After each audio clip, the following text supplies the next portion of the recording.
Thanks, Lance. Appreciate it. And good morning, everyone. Today I'm super excited to be with you guys and just continue this Habakkuk series. A few weeks ago, well, it's almost longer than that, when we decided as a team to do Habakkuk, the world was a completely different place. And even then, when we were diving into some of these deep themes, we didn't know that some of these things would become even more prominent as we preach this. It almost seems like a providential moment as we dipped into this stuff, and it just seemed to it's growing momentum as we keep going. So John last week kind of set the scene for us, and he briefly dipped into the deep waters of current affairs. We spoke a little bit about Black Lives Matter and the rank injustice that's with that. Today we're going to be talking about injustice. In South Africa now, we've even got our own example of that. Collins Causa is an example of brutality. We've got school kids, amazing, just getting online and giving their examples of racist experiences. It's a beautiful time for our country as we start to stand up for injustice. Now, of course, this is not the only injustice occurring around the world. The reason we know about this is because we've got great media, great communication. People are telling us. We're seeing people in action, all right? We're seeing people around the globe join hands and do this. Now, as we speak about Habakkuk today, unfortunately, he wasn't as lucky as that. There was no social media. There was no anything really to help him get the word out. So as John mentioned, the Judeans, if we go back a little bit and just set the scene just very briefly, the Judeans were going through a really dark time in their history. I mean, to some of the worst practices, such as child sacrifice. They were just far away from God. And in terms of a king, they had someone who was literally actively working against God, and he had no love for his people. Now, as the prophet of God, Habakkuk was watching the slow deterioration of his nation without the ability to tell anyone or tell anyone who could do anything except for God. And that's kind of how we got this letter. It's a lament to God, but it's also a conversation with God. Now, the cries of injustice disappeared under the system of corruption that was current in Judea at the time. The courts were useless. The powerful always got their way. And as the nation of God, Habakkuk was feeling really frustrated. And he was looking up at the heavens, confused by why God was not doing anything. This is what he says in Habakkuk 1. Why do you make me look at injustice? Why do you tolerate wrongdoing? Destruction and violence are before me. There is strife and conflict abounds. Therefore the law is paralyzed and justice never prevails.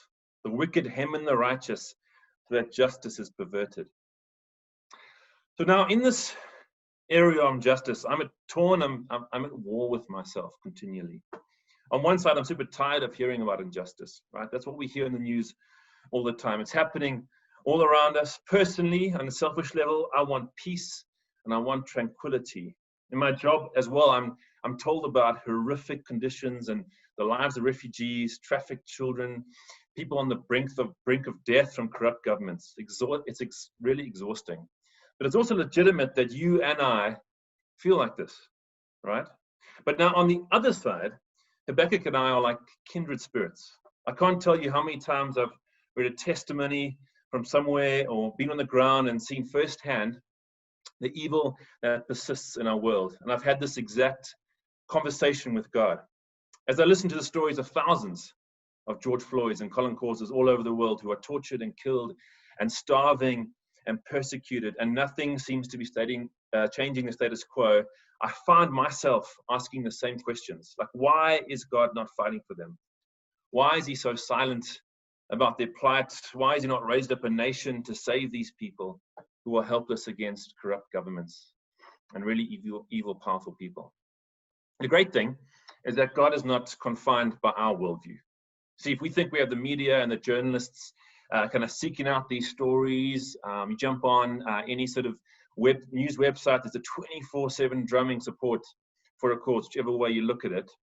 How much more do you think God sees kind of the smallest act of evil to the largest mass injustice throughout the world?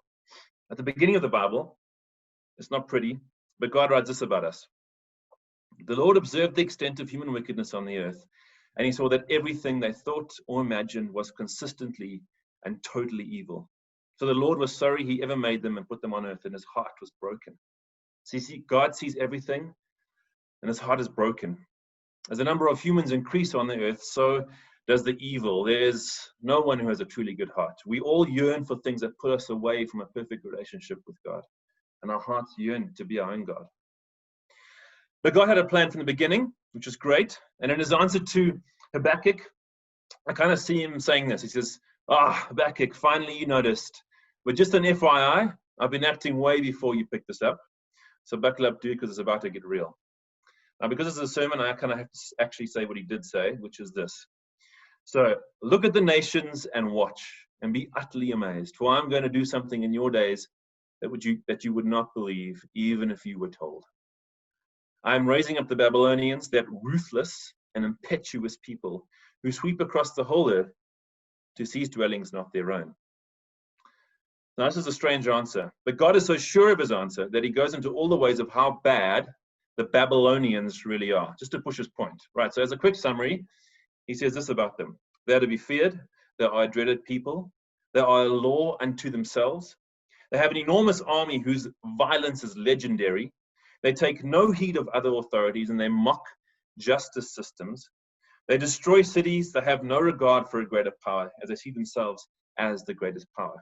Now, rightfully so, Habakkuk is horrified with his answer. He kind of stammers out this response. He goes, well, what do you mean killing this one evil with a greater evil? How is that possibly justice? We'll get to that. Now, one of the things the media, the social media, and the age of communication has created in us is this feeling like we know a lot, really, but we don't know what we don't know. In an instant, we can open a computer and we get access to tons of journalistic stories from around the globe, and unfortunately, a plethora of opinions on social media, most of them not so good, giving us the illusion that we actually know what's going on in the world. And I myself am totally guilty of this. So for Habakkuk, okay, he's living in a population of around 70,000, not really big. He really thought he knew what was going on. His worldview was this really small piece of the Middle East, and he thinks he can even get a wider view by climbing the watchtower at the time to see, this God's promised army sort of approaching, because that's kind of the widest view that he can find. So although our communication has expanded, we suffer kind of from a similar syndrome, right? We actually think we know what's going on, therefore my opinion must matter. It's our imaginary feeling of knowing. But even in the age of information, there's only so much our tiny minds can consume, and those limitations always mean we bias in one direction or another. I love the way Paul says this in Romans about an issue in his time. He says, yes, we all know that we all have knowledge about this issue. But while knowledge makes us feel important, it is love that strengthens the church. Anyone who claims to know all the answers doesn't really know very much. Now, because we think we know something, we believe we can pass judgment, and we actually think our plans make sense. Habakkuk probably had this all worked out in his head, right? Before he had this conversation with God, he probably had a whole lot of things in his head, thinking if God just does this or that, this whole thing will be remedied. Maybe he thought it was a new president, a new government, the end of a lockdown, a Black Lives Matter movement, a change in the Supreme Court judges, whatever. And some of those things are most definitely great and good things, right? And God is using them to change hearts and minds and systems. They're great things. But God is so much bigger than our present circumstances. God has a plan to redeem the earth and bring nations and people to him. And he looks at our time and our blip on the time scale, and he says this as well. He says, I am God, the only God you've had or ever will have, incomparable, irreplaceable. From the very beginning, telling you what the ending will be, all along letting you in on what's going to happen, assuring you I'm in this for the long haul. I'll do exactly what I set out to do. So what is this ending he's speaking of? Well, we'll get there in a couple of minutes. We'll get there soon. But Habakkuk rightly sees and hates a scenario, and he cries injustice. And God is saying this. He says, I know, Habakkuk. Do you think I'm blind? I know every thought and every action of every human on the earth. My heart breaks for the lonely and the broken and the dying, the tortured and the persecuted person. There is no hurt I don't see, no injustice I don't hate. If you hate this injustice, this pain, how much more do you think I hate it? But listen, Habakkuk, I have a plan. Now, unfortunately, it was a bit late for Habakkuk to do anything for Judah. He sat on top of the watchtower watching the coming destruction and enslavement of his people, and this actually did come to pass. The damage in Judah had been done, and God was moving to remedy and redeem his people by his plan. Now, throughout the Bible, God expresses his disgust at injustice.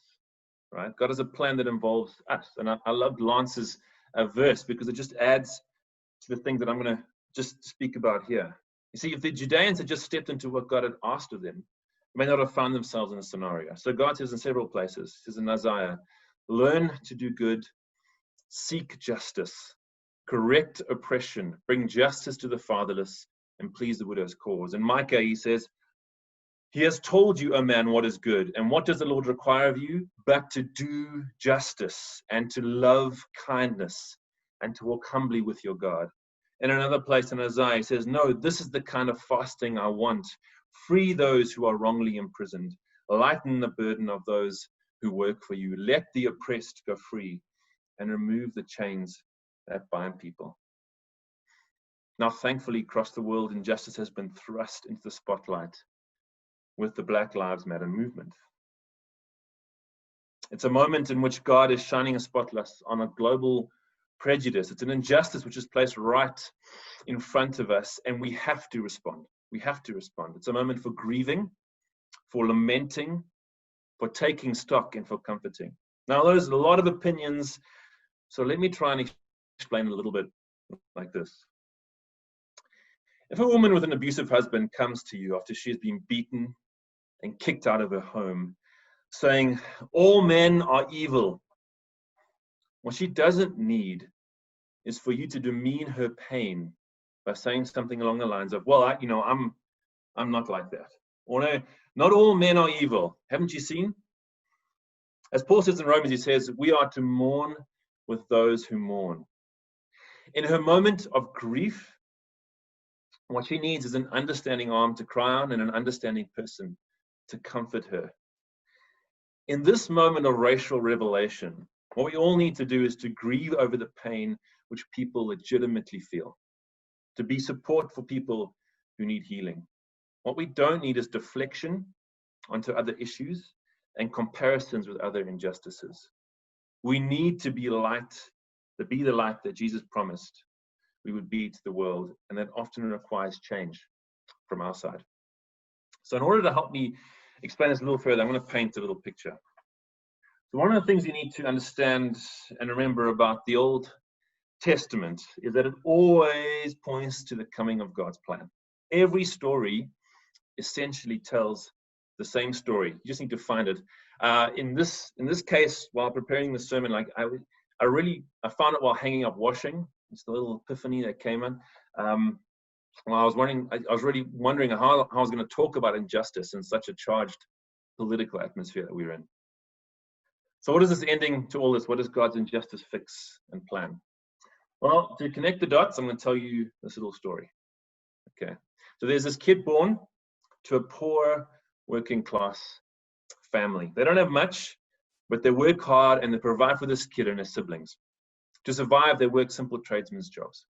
The government at this time is corrupt and really vindictive. They take more than they should, and they subject the people to threats and violence to keep them in line. There's very little freedom. Some people try to fight the system. They too get violent, they organize killings, and in turn get killed. Everyone has an idea of what life would make, what would make life better. Maybe it's a war, maybe it's a change in government, maybe it's a new powerful leader from their people. Anyway, this boy continues to grow, obedient and behaving like a good son. He grows up and starts his own business. For about a decade, he lives a quiet life, providing for those around him, all the while watching this injustice unfold in his country and community. People are murdered, his people are persecuted.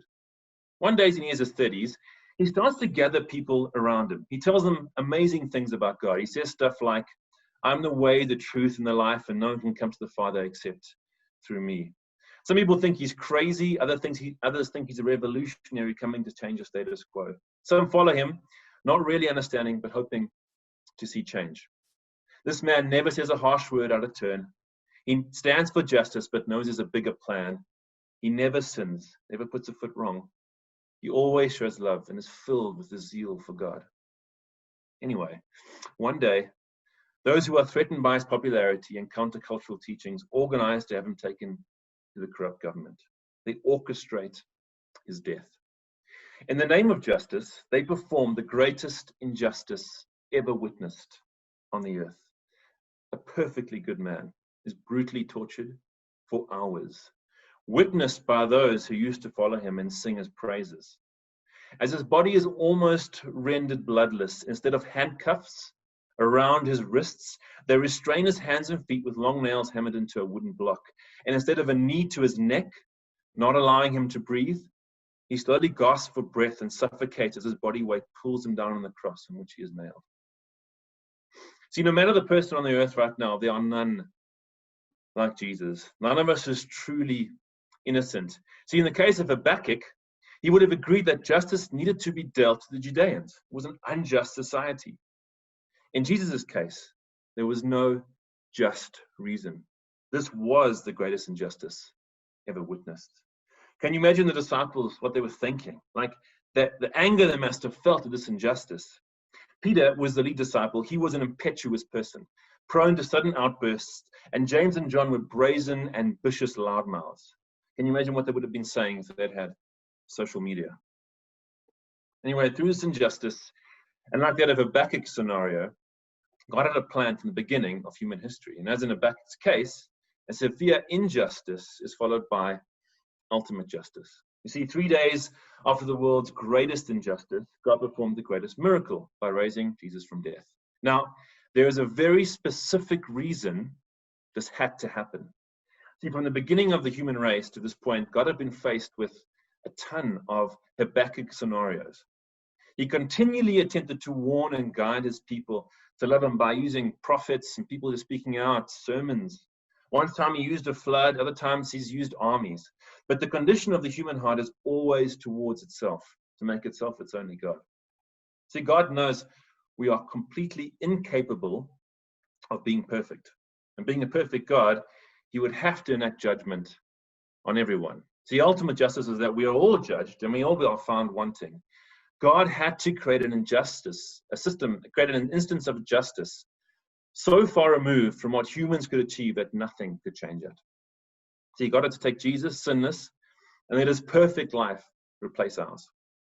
All God's judgment was placed on the shoulders of Jesus. He received it all. See, because of who we are, the greatest injustice of all time had to be enacted, so we would not face legitimate justice. If I was to get a little bit vulnerable with you at this moment, I would say, if I was to write down all of the things that I know that I've done wrong onto a piece of paper, and it'd probably take a long time, but if I just spent an hour doing it, and I filled a couple of pages of all the stuff that I know that I've done wrong, I've hurt people, I've said terrible things, I've done terrible things, and I also take it even to my best friend, worse to a lawyer, worse to a perfect God. I know that in that moment, I'd be horrendously scared. I also know that there'd be no protests for this innocent person. There'd be no news coverage of me being condemned, because I know that that stuff I've done, I know it's really, really, really bad. Now, the counter side of this is that coming under God's protection from justice requires that we receive that transfer of the guilt onto Jesus' shoulders. It's a moment where we surrender our lives. It's a moment of love, not a moment of fear. It's a moment that really lasts for eternity. It's a beautiful thing. So how did the disciples respond once they realized all of this? This was amazing news, right? Well, this is kind of where I'm going to land it a bit. They love people. See, love is actually doing something. I can't say I love my wife and I never do anything. Love for people God created requires something, and it's sometimes really, really hard. You see, for the disciples, it meant risking their lives. The disciples told people about God, what had happened to them, what he had done, and they loved those who had injustice enacted upon them. See, the best way to fight injustice is with love. When we remove love from our fight against injustice, then as Timothy Keller, a theologian in the States, talks about, he puts it this way: If you center your life and identity on a noble cause, in other words, if you make that your idol, you will divide the world into good and bad, and you will demonize your opponents. You see, thanks to the media, we see this plainly with the Black Lives Matter movement. In some cases, people are killed. Good, innocent people are killed on both sides. And in others, they're exchanging tears and hugs and extending forgiveness and grace. See, to be love in this generation and to see change happen, which it must, change must happen. We cannot demonize the law enforcement, the army, government systems, and the like. Unfortunately, even as Christians, I see us getting this wrong. On occasion, we have demonized other churches, denominations, non-Christians, other religions, when our job is really to approach and love. Also know that in our lives, there are moments of injustice when we need to be understood and comforted. There are moments where we feel like we're suffocating. We can't breathe. But it's in these moments where God gives us breath, both through his plan to end all justice one day, and it's a beautiful scene at the end of the Bible with Jesus coming on a big white horse and a sword tattooed down his thigh, his robe dipped in blood. It's hectic but good, all right. And also in the eternal comfort that we live under his loving protection from judgment. See, as God instructed us, we have to stand up against injustice and use our skills, resources, and talents to give and to sacrifice, to engage and to instruct, to listen and also to talk. It is always a time for action, but not to hurt or revert to unkind speech, to judge and to demonize opponents. Listen, as we finish this, I want to end with this one sentence. Today, as we take this in, we really need to think to ourselves, in what ways are we helping those who cannot breathe? Thank you so much for joining us. You might be asking yourself the question, how can I take this further? Firstly, you can send us your contact details to cindy@centerchurch.co.za, where we can include you in our online connect groups and you can receive our daily devotional. Secondly, you can hop on our website where you can access previous sermons and find out more about who we are at Center Church. Thirdly, if you consider yourself as part of Center Church, we want to thank you so much for your ongoing financial partnership. The banking details are on the website. Thank you so much for joining us and hope you have an amazing Sunday.